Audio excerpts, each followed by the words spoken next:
Goed, laten we snel beginnen. If you ask me from Gemini, is technology a push or a pull? Then we will push technology into the business, but we are pulled into that as well because business transformation is currently the most challenging thing that we need to do. Also challenging for Martijn Roeling, who is the next speaker from ASML, where apart from the normal things, also geopolitical aspects play a big role. So I give the word to Martijn. Thanks all for having me. Thanks all also for being here.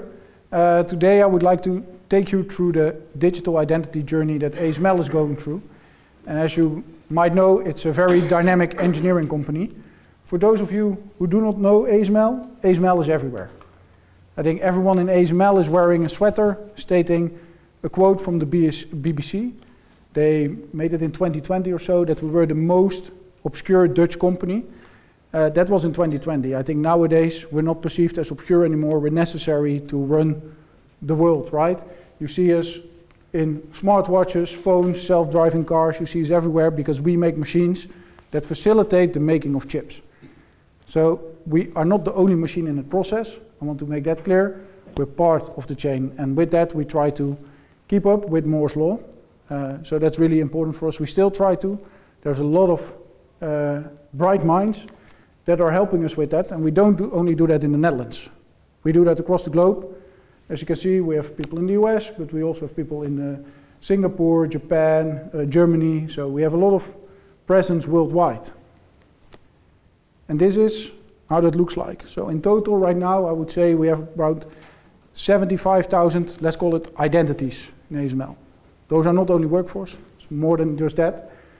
Most important one that will come back in the story is we have 3,000 people that are a PhD. So there's a lot of really smart people in the company. And that also defines how we do business with them. And that also defines which challenges we have. So these 40,000, I would say they're workforce. They're registered in an HR system and can be considered regular employees or contractors. But if we go to the 75,000, you would see we also have construction workers. As you may have known, I saw news articles stating Veldhoven will no longer exist, it will become ASML City, right? They're buying these houses for immense prices. So we have a lot of construction workers in Veldhoven building the new clean rooms, building the new factories where we are building our latest machines. We have also customers. We don't have a lot of customers, maybe like any clothing company or whatever, but we do have customers that pay a big amount of money, right? Like the Intels, the Samsungs.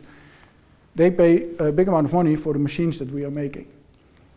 We have suppliers, whether they are in warehouses or whether they are helping us pushing the boundaries of technology. We have a lot of them and they're collaborating with us. We are not seeing those as being external suppliers, and we'll see. We're collaborating together to bring the technology to the next level. And we have non-human or non-personal, however you want to call it, workload identities, I have machine identities, I hear many terminologies for it. I won't handle that, so I grayed it out because that's way too complex for now. So the journey, where did we go? Of course, it's always about the right, whatever. I think the major point here is adding, taking into account the right context, right? In which context are they operating? And that, in case of ASML, in the geopolitical world that we are now living, is key for ASML. So we are no longer able to just look at this picture. So this is how it started. When I came in, and just for your perception, maybe like 5 years ago, I joined 4 years ago at ASML. If we talk 5 or 7 years ago, this was the picture, and it still is the picture. Someone wants to have access to a application or a entitlement. They just go to a simple application, an IGA application, they request access, they get the access to that application. But this is like 5 to 7 or maybe 10 years ago, right? Or they sent emails, whatever. But we have a lot of persons that are actually smart, and they already think about IAM concepts before you even know it. And for us, it all makes sense, right? It should be role-based. So we get this person that is now a finance manager who wants to have access, and they want most access that they need for their role. So we call that, of course, role-based. Do we have that a lot in ASML? No. I can tell you that for sure, because ASML is changing every day. Departments are created, departments are merged, departments are split up because we're growing so fast. So can we compare ourselves to a bank? For sure not. Our HR department is not made for it. I reached out to them, I said to them, can you please hand us or give us an API or anything that we can get all organizational changes in? And they said, no, there are too many and we do them whenever someone requests it, we just push it. So for us, role-based, yeah, it's not really a model that we adopt. But if people want to combine authorizations to define their role, fine, right? But it's different than having a role-based from an HR perspective. Then ASML had another great idea. We're going into an agile transformation, right? So what is challenging about an agile transformation is that this data doesn't, for us, agile teams don't exist within the HR system. They don't exist in the HR landscape. So I can be part of 3 agile teams. I'm product owner of 3 agile teams. How is that defined? Who's defining that? So we get into a new challenge, whereas you would then need to, in your IGA application, need to get teams into play. Whether that is team as an attribute that you would provide governance over, or whether you say, well, we can also, instead of a role in your IGA application, we just call it a team. So, and that team gets certain access. Well, that all works fine, right? But it's making it even more complicated because all these teams, let's say you have this development team, I saw PwC presenting, right? If you are running all these tools and you need to have access to all these tools, then you can imagine how many roles you will need to create because each team will have their own GitLab, well, they have the same GitLab environment, but they all run their own pipelines. They all have their own code base. They all have everything themselves, right? So you create a lot of teams, you create a lot of roles, and the governance on top of it, challenging, very dynamic. Especially in ASML, we have a new problem at hand for the machine, we create a new team. They will be funded, they will solve it. So, team-based. Then, ASML, as I mentioned, we're collaborators. And collaboration is what made ASML great. That's what they will also say in the documentaries.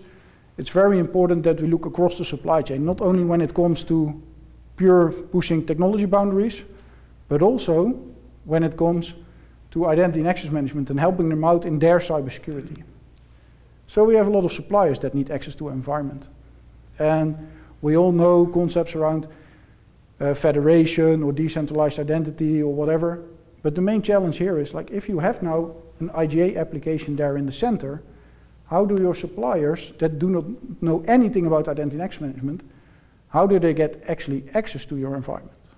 So do they request it themselves, or, and there you see the colors coming back, blue and green, right? Have someone in the middle who's requesting the access for them.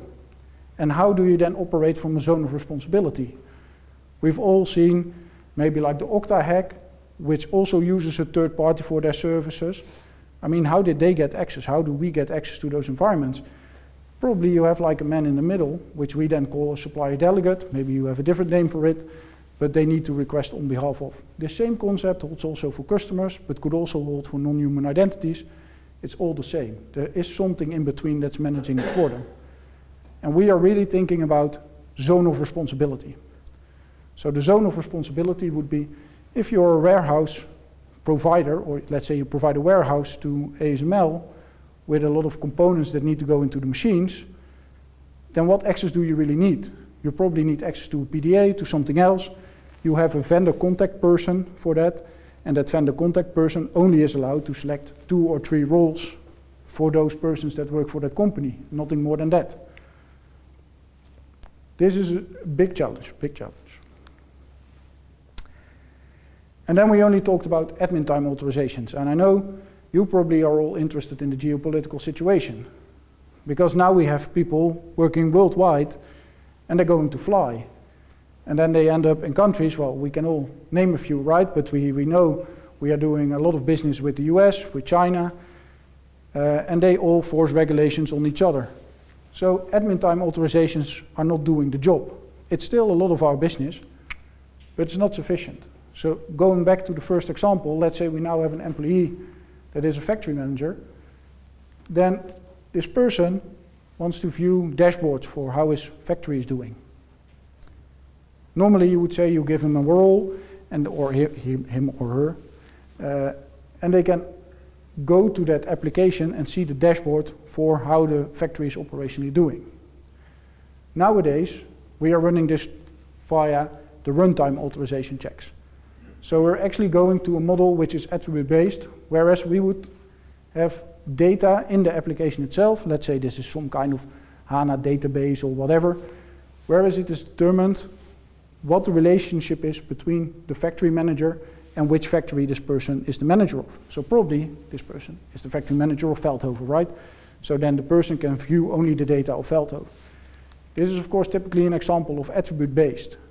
I think this is very limited because actually where we need to go to is policy-based, right?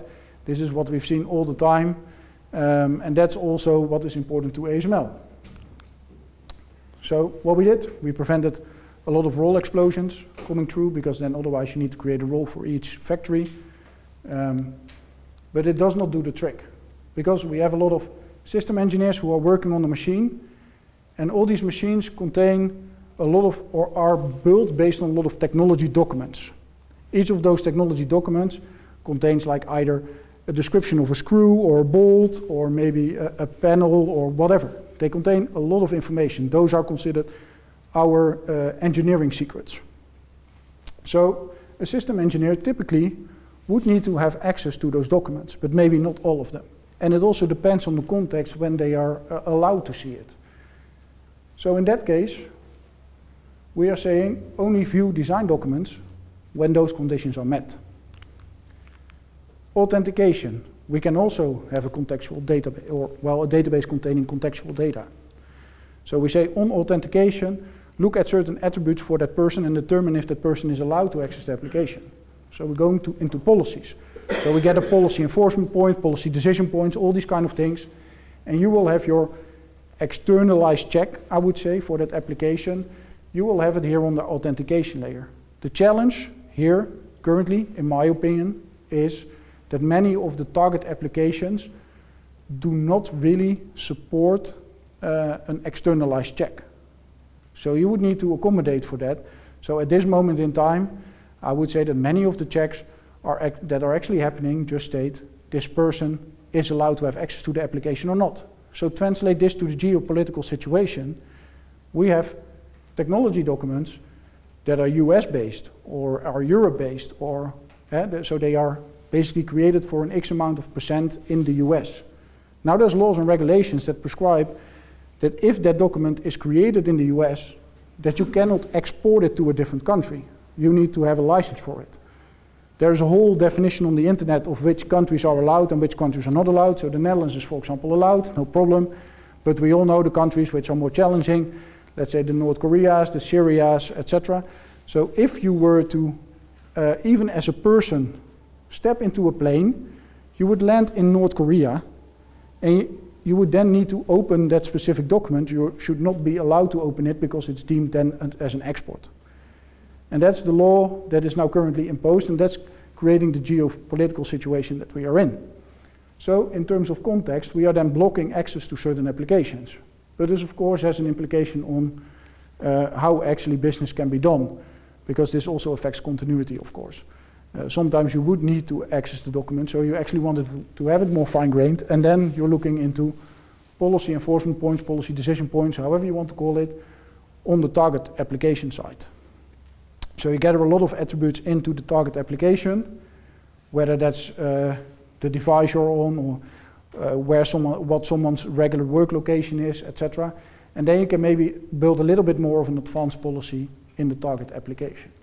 So this is what is on our mind today, right? We need to protect the assets that we have as ASML. I would say that for ASML, as being a dynamic engineering company, one model is not sufficient. We need all of them. Still 80%, maybe 90, 95% is based on entitlements. It's not driven by roles. It may be automatically assigned based on who you are, but it will move into the direction of attribute-based or policy-based. But the point with that is, the new concept never phases out the old concept, in our opinion. We have a lot of legacy applications or on-prem applications that will never go, right? They will be there for a long time. So yeah, maybe in 10 years I'll tell a different story, but for now we think we need a toolkit.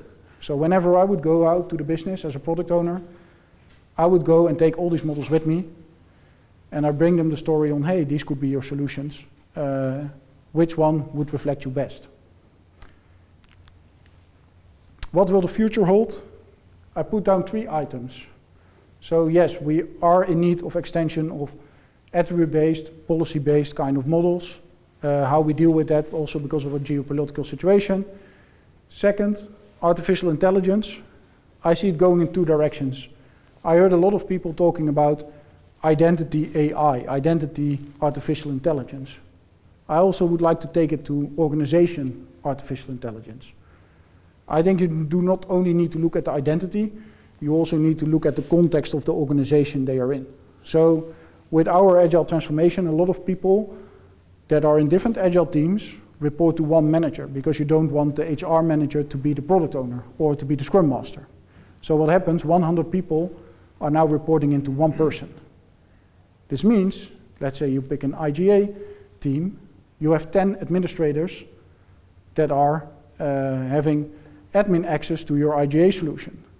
But in the department, there might be 100 persons.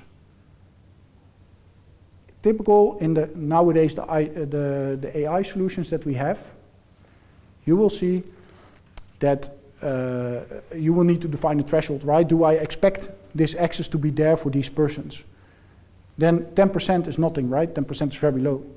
So they would come up with a recommendation, don't assign this access or don't let someone request this access. Whereas actually I would say the other 74,900 persons never would need this access and are not assigned this access.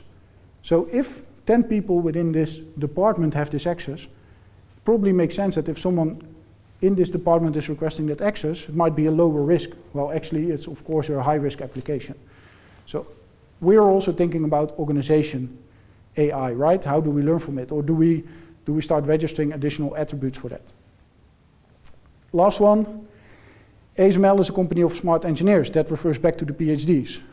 Like, I've heard stories about when you got an incident ticket in, did you try switching on and off the computer again? Or did you do something small to fix it? What happens in ASML, and I've seen real life examples, we have people that are building their own solution. And they really build it in full. Even last week, someone called me and they said, Martijn, we are heard you're going to phase out some product. And actually, that's a problem because we put an RPA solution on top of it, which is pulling data and then automatically assigning access to all the project leads that we have in ASML. So we're not allowing you to switch off that application. And I was like, yeah, but you never knocked on our door in the first place when you, oh, this is not great. So they mentioned we're going to block it. And I said, yeah, what's this for stupid? You didn't come to us in the first place, right? So actually, if they came to us in the first place, it would have already been fixed. But we have such smart engineers, they come up with their own ID, they don't only come up with their own ID, they will implement it. Conclusions. Oh, I already scrolled to this one. Okay.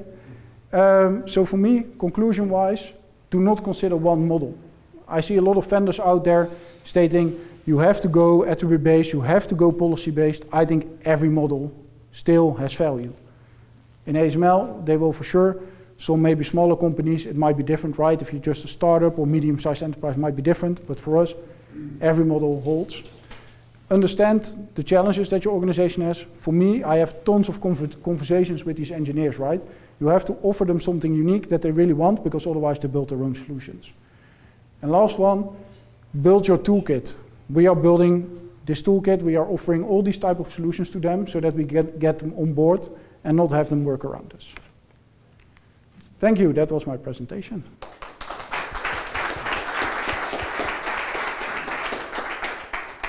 Next presenter is Martijn Sandren, well known to most of us because he is speaking a lot in public. He's now going to share his experiences from IKEA. So it's quite funny to be talking at in an event like this, and you know, before here we had these extremely complex machines that they build, and it's very hard to explain what they do. I'm from IKEA, so my job here is to talk a bit about cyber resilience and what we see as the main connection to the state of identity. And my real job here is to make you hungry. So if you are hungry, you should go and eat some meatballs, and then you should buy some hangers or something like that. There is I don't exactly where it is, but there's an IKEA store here in Utrecht, so you know, get hungry, go and buy it. Yes. So let's start with some good news. So I've been doing IAM for about 20 years, and when I started out, one of the things that were really hard to solve was that you had a system here with users and a system here, and you wanted the users that were authenticated using this system here automatically get over to the other side, because the business process you wanted to support was split. And there really weren't any standards for this, say, 20 years ago, because everything was monolithic, everything was sitting in their own system. So one of the first things I did after university was that I was working for an ERP vendor, and we built a federation between SAP and this other ERP system. And because this was supporting basically manufacturing and maintenance of fighter jet engines, which are very, very expensive, we could take the cost of, we spent about 100 days. We took our university encryption manuals and figured out how to, basically, we did a bad implementation of SAML, which didn't exist yet. But it worked, and it solved the business problem. And what has happened over the last 20 years is that, as you see here, you then have custom SAML started showing up about 10 years later. And then you did an integration, and then in theory, everything should work automatically. And then you discover that, well, IBM's idea of how to implement certain encryption and Microsoft's idea is, yeah, not entirely the same. And, you know, something very esoteric, like, you know, how do you pad in your encryption or something like that. But usually, you know, if you spend the time on it, it works. So you see here about half. Then these SAMLs start to become more standardized. So usually you could just, you know, ship it off to a team in India or some other low-cost country, and you could get it done. And usually with a little bit of troubleshooting, it worked fine. Sometimes a bit more, sometimes a bit less. And then today you get to the point where almost always, if you buy a modern identity solution today, it's going to come pre-integrated, which means that the only thing you need to do is to just get the metadata out, just put it in place, and it works. And about 90% of your time will be spent on just clicking in the, you know, ServiceNow or whatever is the system for handling tickets and approvals and stuff like that. But this means that we've essentially taken a problem that used to cost about 100 days. So say that you pay $1,000 a day or something, that's 100,000 in cost. You're now down to 5 hours. That's a huge difference. It also means that you can essentially integrate with lots and lots of applications. So if you look at an enterprise today, it's not uncommon to have 1,000 application integrators through SAML. Even a couple of thousand is not uncommon in a larger enterprise. So good, you solved the problem. Well done. But usually when you solve a problem, you create another one. And one thing is that this is Blåhaj. I don't think it's part of our collection anymore. My son really loves this Blåhaj. And because we solved the federation problem, because we have lifted also all of these network boundaries and other things, usually today if you want to break into a system, you just log in. And if you talk to people who work in enterprises, you know, what types of attacks are the most common ones? Well, usually it's phishing. And I was speaking to a friend who is part of the cybersecurity response team in a large corporation, and lots of his time goes to basically every time they get a phishing email into reporting, they then go and see, and then they see that, you know, there's another 100 people who got this email, and, you know, sometimes no one clicked on the link. And then you have very good cybersecurity training, excellent, but often someone clicked, and then they lost their access tokens, so then you have to trace them down and remove them. So hackers do not break in, they log in. And it's not only your system. So we have all seen the Okta breach, for example, that they also break into the people who manage the system that supplies you. And identity systems are usually very interesting to break into because they usually get a lot of access to a lot of different systems. So we have now one problem solved. We have a new issue, which is these hackers. And just like Martijn was talking about, that, well, once you have the identity, when the federation problem solved, you have the authorization problem, because just because you have access into that pyramid, those 75,000 users, they shouldn't have access to everything. So we need to solve the authorization problem. And the authorization problem, as we saw, was becoming more and more complex, because we don't only need to support the first use case, we need to support all the 6 different use cases, 6 different models. So we need to support DevSecOps, we need to support least privilege, zero trust, and ITDR. So how do we do this? We probably don't use a card that you have to carry around and show to the camera or something like that. Well, what tends to happen is that when you have, especially when you have old system, is that you want to mimic the old setup. And what tends to happen in complex systems such as, for example, RACF or other ERP authorization models is that no one really understands who has access to what. But they do know that if we do the same model, then we give the same. If Jan had access before, then when you hire Martijn, then you give Martijn's same access as Jan.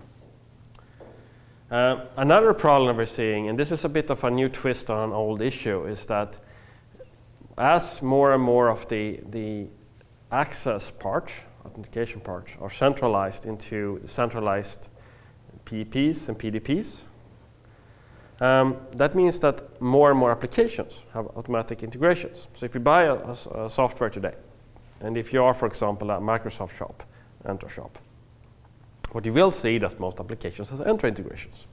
Great.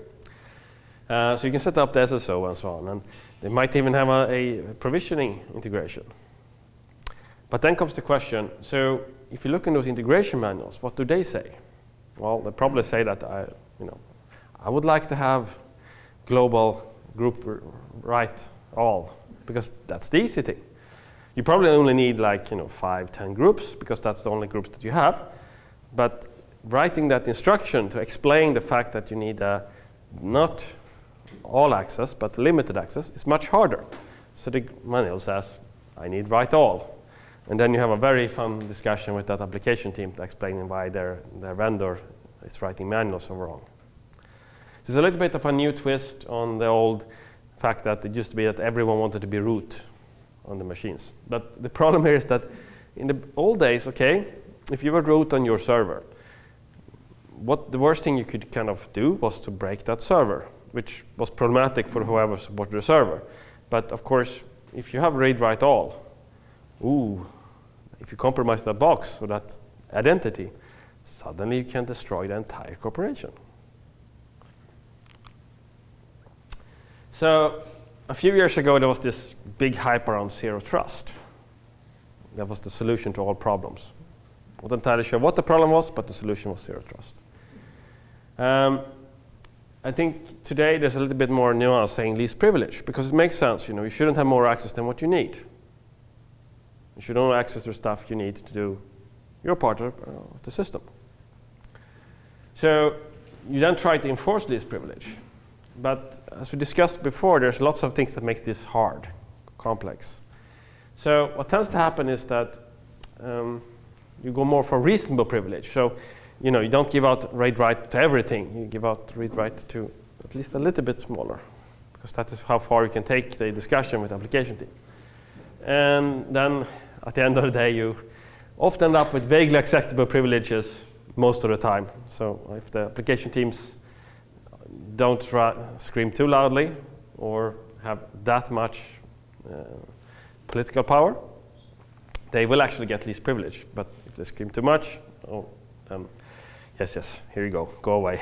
I have other things to take care of. The other challenge that we have is when in the product lifecycle we consider authorizations. Because if you as an organization say that, well, this access management, that's something that the IAM team does. So at some point, of course, the rubber needs to hit the road. You really need to have the access that you need in the production system.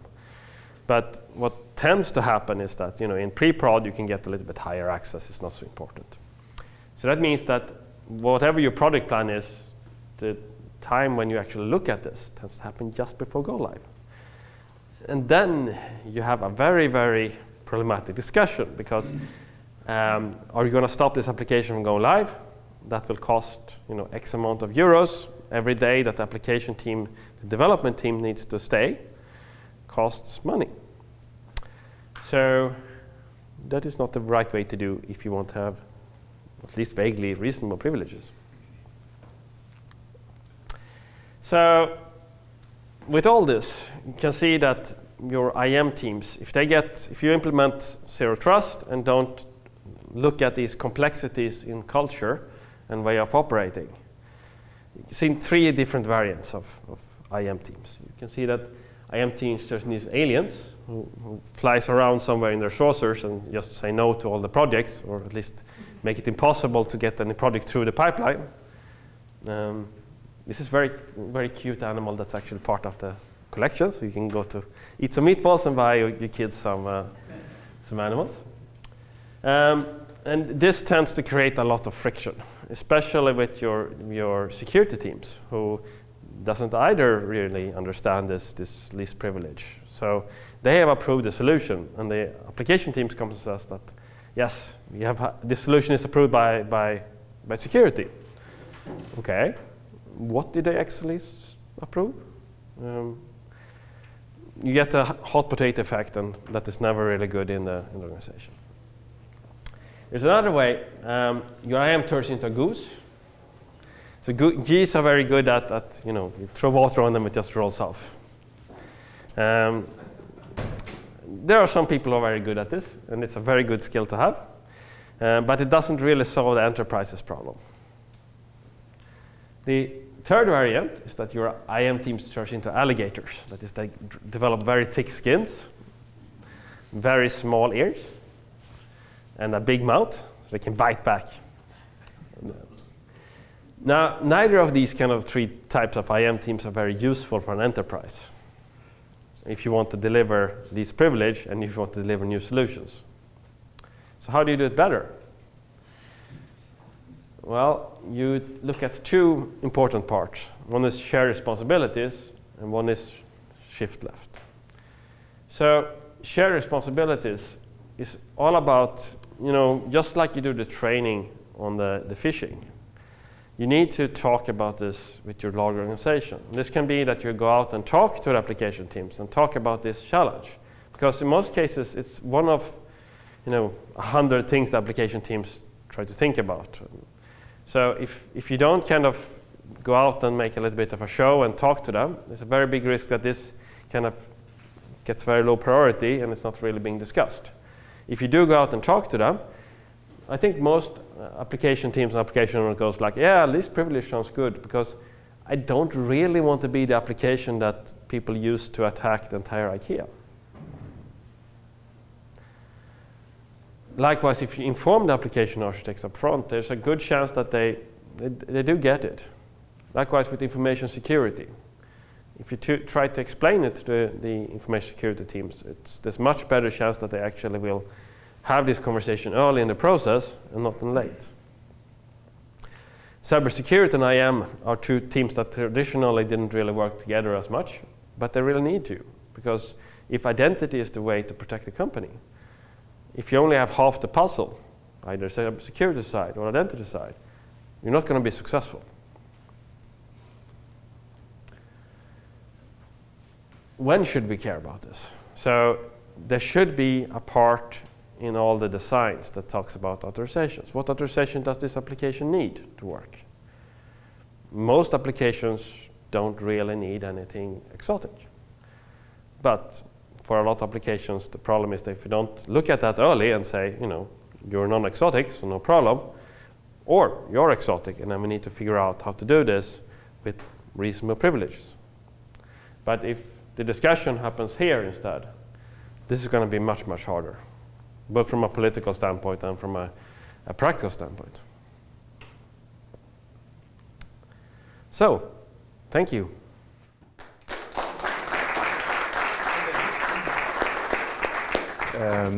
My name is Gerard Hartsink. I'm the chairman of the ICC Industry Advisory Board of the DSI program, Digital Standardization Initiative. ICC has 45 million corporate members. They are mainly exporters, importers, and their service providers, banks, and logistical firms. And I created a set of slides without logo, because I also include some developments of the world of identity management for legal entities, being the Clive Foundation with a mandate of the G20 and of ISO. So it's a mixture, so no logo. It's my story. This is the content of the slides. I will move because we only have not even 15 minutes, I understand. Yeah, about 15 minutes. If you take an individual firm, then if you talk about identity management of legal entities, there is always a legal view and there is a technical view.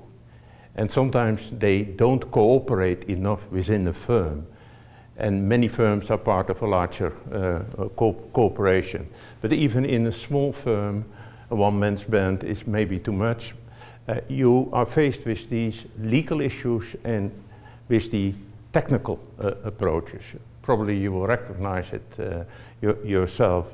So, and they all have to deal with relevant topics. And these worlds are coming more and more together.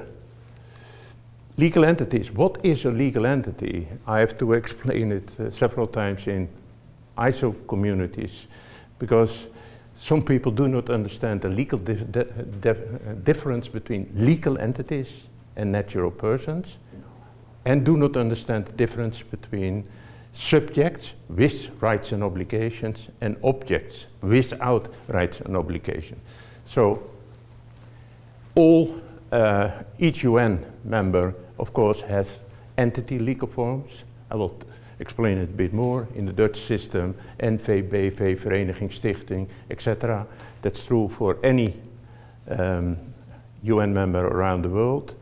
Many legal entities belong to corporate structure. IFRS is the system in the majority of the countries how to consolidate legal entities, and US GAAP, US does it different. They look alike, but they are different. They are based on the legislation of the country involved and created for that purpose of that country. The majority of legal forms are not created for a global audience. There are some exemptions, but that is the practice in general. They are included in a business register. The Dutch system is there is only one business register. That's not true in Germany or in many countries around the world. And of course, they have also to deal with corporate actions. If you do not know the word, companies are being split or being combined, mergers, and that is the word for corporate actions, and business registers have to take care of it.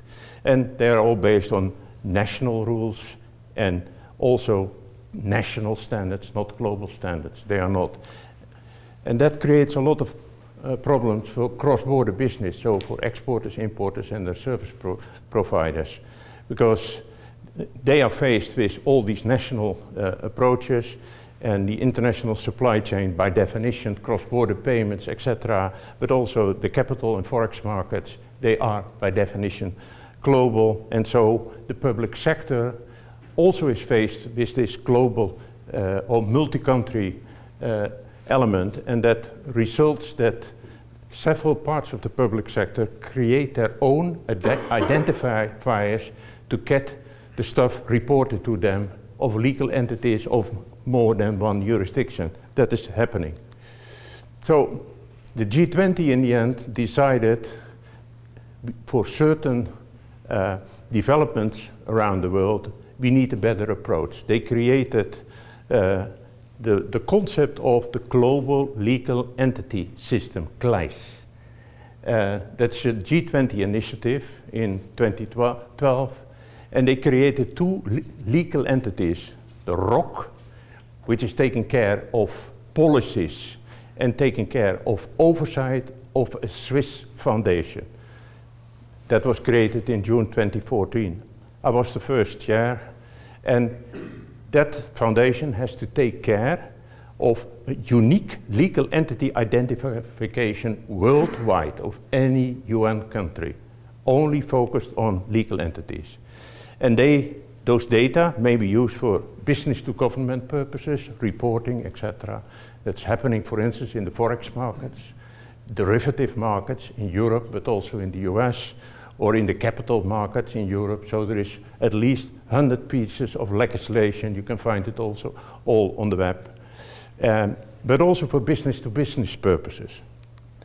So this was a statement of a famous guy, Mr. Jean-Claude Trichet, the former governor of the European Central Bank. I don't read it myself, but you can look at it. You needed only one, and you need one that can be used everywhere around the globe. So, based on the program of the G20, it was asked to ISO to create a standard for the legal forms. This is the standard, ISO 22275, entity legal form. So that means that there is a register. Clive was mandated to take care of the register, and around the globe there are over 3,800 legal forms. So for the Netherlands, only 20, but in certain jurisdictions, France, for instance, there are 270 legal forms. All data is available free of charge. You can download in these technical languages. That is very important to understand what type of legal entity. A French SA looks like a Swiss SA, but it's really very different if you look to the content of the SA. The lay. That's the unique identifier, ISO 7442, that for legal entities around the world. So it's a standard. In the data 20 characters, there is no intelligence by definition, by design. The index, you can even use your smartphone and find it.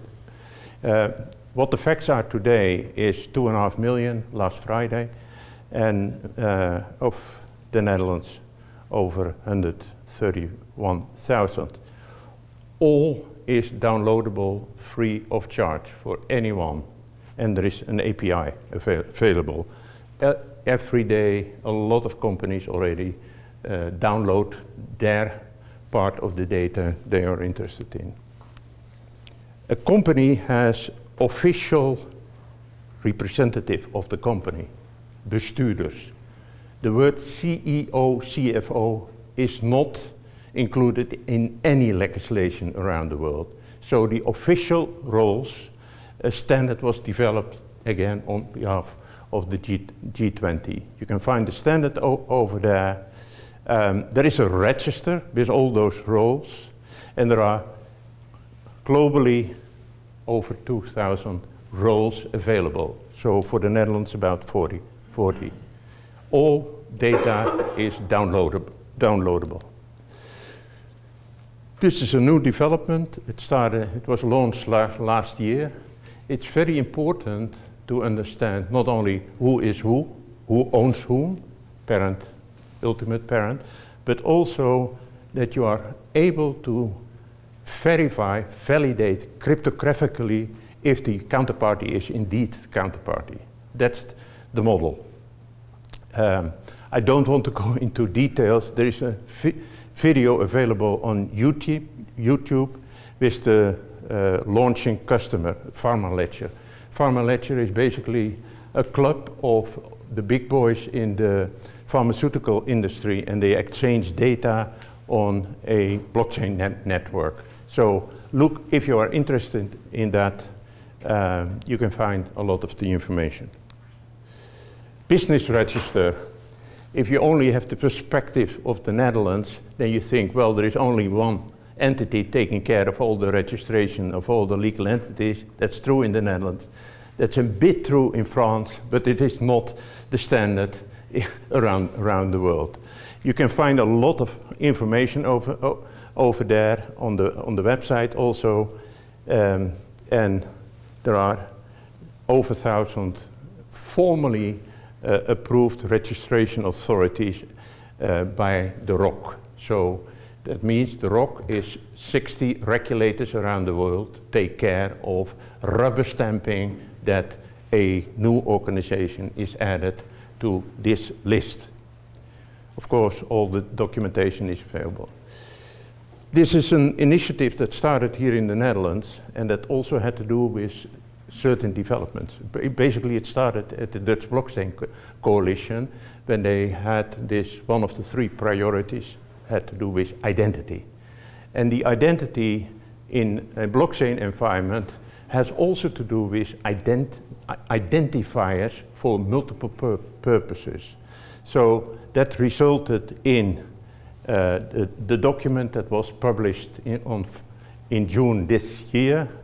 And it has a very comprehensive overview of all identifiers of subjects around the world and their standards and registers, but also of objects. So it's not only about subjects, legal entities and natural persons, but also of objects. So if you like to know a lot about, for instance, ISIN numbers, ISIN codes, there are more than 1 million having to do with bonds and shares, or IMO, with shipping in the industry, all vessels do have an IMO number, all containers do have a unique number with the register in Paris, etc. So you can all find all those identifiers to be used within blockchain, from blockchain to blockchain, but also from blockchain to classical ledger system. They are the data connectors in technology. So CLIVE is a Swiss foundation, fully transparent based on the G20 decision. All board minutes, etc., are available on the website if you are interested. Unique legal entity identification worldwide, but they do not do all the work themselves. They have partners, there is a rule book, and all the partners are accredited, and there is a process for checking multiple times a year that their quality of the data is still okay. And all is subject to oversight of the regulatory oversight committee. They deliver a lot of services, but the core is all services are free of charge for any user.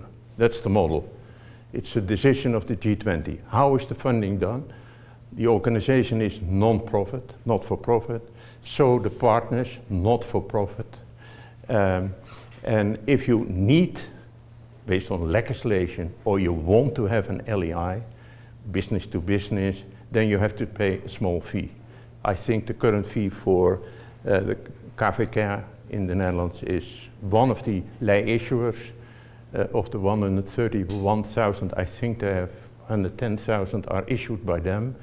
I think it's $50 currently, something like that, to get an LEI. You can get it on your smart files. There's a golden copy, Delta files every day.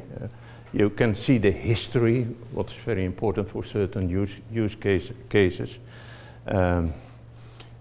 Mapping services, mapping to other identifiers. The BIC probably know to you. MIC has to do with the trading world, API. So the best is that you take your smartphone, you clive.org, and search. You find a lot already over there, but all the documentation is available in 14 languages of the G20 by design. International Chamber of Commerce, basically the world of exporters and importers and everything what is in between. Banking, but also the logistical firms. The organization exists for over 100 years. Currently we are working on reviewing all the 40 trade documents, bills of lading, letters of credit, ATA carnet, many of those documents used in the international trade. Some of them are still paper-based, based on legislation in some or more countries. So we are reviewing all the data elements in all those documents, and we are in the process to define the core data set. Legal entities is one of them, but also date and some others. And the planning is that we publish the final report early next year. We already published some time ago the identity management guide. I know it has to be upgraded. You can download it for free. And this is one that was published in March this year, Trust in Trade, that is basically based on the VLI concept, verifiable identity. This is my last slide. So if you have a manufacturer somewhere around the world, think about the Far East, exporter over there, importer here in Europe, for instance. The distributor are merchant or web merchants. There are customers, business or consumers. And you have the physical supply chain where logistical firms, but also the harbors, the airports and rail, those guys are all in my board. At the senior level, financial supply chain, mostly invoicing processes, but also cross-border payments, sometimes domestic payments. And be aware that the Financial Stability Board published a document, it's on behalf of the G20, enhancing cross-border payments with 19 building blocks to get away of the barriers in cross-border payments. There are still a lot of them. The idea is, identity is one of them, also in relation to the Financial Action Task Force, AML, CFT problems around the world. Data of subjects and objects are of course very, very important for that. And the last but not least is of course the trust layer. So it's a mixture of the world of ICC, the CLIVE, the ISO standardization, but it is all centered around business to business, business to government. And that is the story I wanted to share with you. And all the data is free available for you if you wish.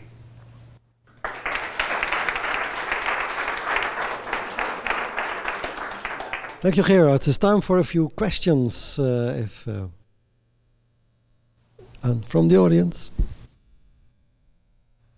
Hello, my name is Boris Gardner from UBQ. I had a question for, so the last speaker was talking about verifiable credentials, and the first two speakers had very interesting conversations, but I was wondering if they could comment on their wallet initiatives and maybe the role of wallets in the corporate environment. Yes, so on the wallet side, the main challenge for IKEA is that we're a global corporation. So if you look at wallets are very successful, of course, in certain parts. So for example, in the Nordics with Bank ID and so on. But if you look globally at all our markets, it's very hard for us to still be able to justify an investment into wallets because of the fact that it's only going to be a very small part of our business that's going to be impacted. Now, that being said, of course, I know that in the markets that we operate where there is a significant penetration, we are looking at rolling out the wallets as the authentication formats. And I can't really go into too much detail, but I do think that for most, what we will see over the next couple of years is that wallets is going to be a way to authenticate, especially outside of your own corporation. And we have seen that as well as part of onboarding, both for employees and contractors. So that's basically the consumer side of the wallets, but as a corporation, using wallets internally gives you an additional trust model that you might leverage for complex use cases? Well, it's not only for consumer side. So basically, in all cases, at some point you have to authenticate the user that you take in as an employee. And that is today done with basically usually copies of passports or similar. And there's of course there's a very good reason not continuing that approach in for employees. And for contractors, it becomes that we have a shorter lifetime. You know, you can take the current approach works more or less for employees, but hey, wouldn't it be very nice if you could do this more efficiently? Yeah, so I pretty much agree with what Martin is stating. I do want to add that I think as it comes to identity proofing, that I'm really interested in when the LAI gets combined with wallets, so that you can also cross supply chain check, is this person really working for the company they say they are, right? And if they would leave that company and the wallet gets updated, can we then also link it to our join and move and leave life cycles? So I think, yes, that will be the part where it gets interesting. I think the adoption is not there yet. I also believe that at ASML we're not a first adopter here. I think we will look at financial industries or governments to go first before we take the steps there. I'll add 2 points. I would recommend you to look at the video of the VLA. That's absolutely, because it will give part of the answer. Second, there's a development, I did not mention it in the slide, it is mentioned NPI. That has to do with a new standard on natural persons. The standard is already there. So work is now being done to accept authoritative sources, passport or whatever, or identity card, and combine it with the NPI. And a global organization for that. I'm part of the dialogue, but it is not yet there. So the standard is there, but not how to move forward. So if you are interested, I can show you the way to have this dialogue. And I completely agree that the combination with being able to do both the LAI and the wallet, that gives some fantastic abilities. And we actually already seen that. I did a project in Sweden about 5 years ago, and in Sweden you have the bank ID being rolled out, and because of how Swedish small corporations, so if you're very, very tiny, you can run your corporation as a natural person. And what we found out in that specific implementation, it was for a large wholesaler or large retailer for farm equipment. So if you want to buy a tractor, you can buy them from them, or half a ton of fertilizers. And there we had about 25% of the customers were of this specific kind that they run their own company. And there we could actually close the entire gaps. We could have a very, very nice, efficient, and also very secure process for onboarding customers, because we could do bank ID identification and we can then tie that back to the company that they're working for. Last question. Thank you so much. Let me create a context for my questions. We have apostille for personal data documents, Hague Apostille Convention. We have a MiFID to regulate personal identification of natural person, right? And all this presentation about identification IDs like LAI is pretty important. But what about something like a apostille for corporate documents?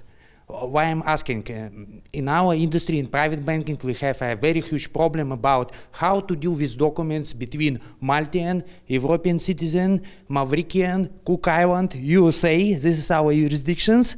And okay, you have identifiers like LAI, but LAI European only. We have this ISO, this is amazing. But what about documents itself? As far as I know, only Oasis working in this direction, trying to provide schemas for the documents. So what if we extend this IDs question to question about document schemas? Could you comment out somehow? Yeah. Well, very short. The LAI has the CLIVE has a very specific mandate based on the mandate given by the G20 and the FSB. And basically it's data. It is not about documents of the individual legal entities. The source of those documents is often in business register, but I hope you are able to read Chinese or Japanese. That's very hard to get. So, and you have to pay for that, mostly in many of the business register. Lei has no mandate for individuals. Thank you very much. I think we have to leave it because the time constraints. I thank you very much, and for the presenters.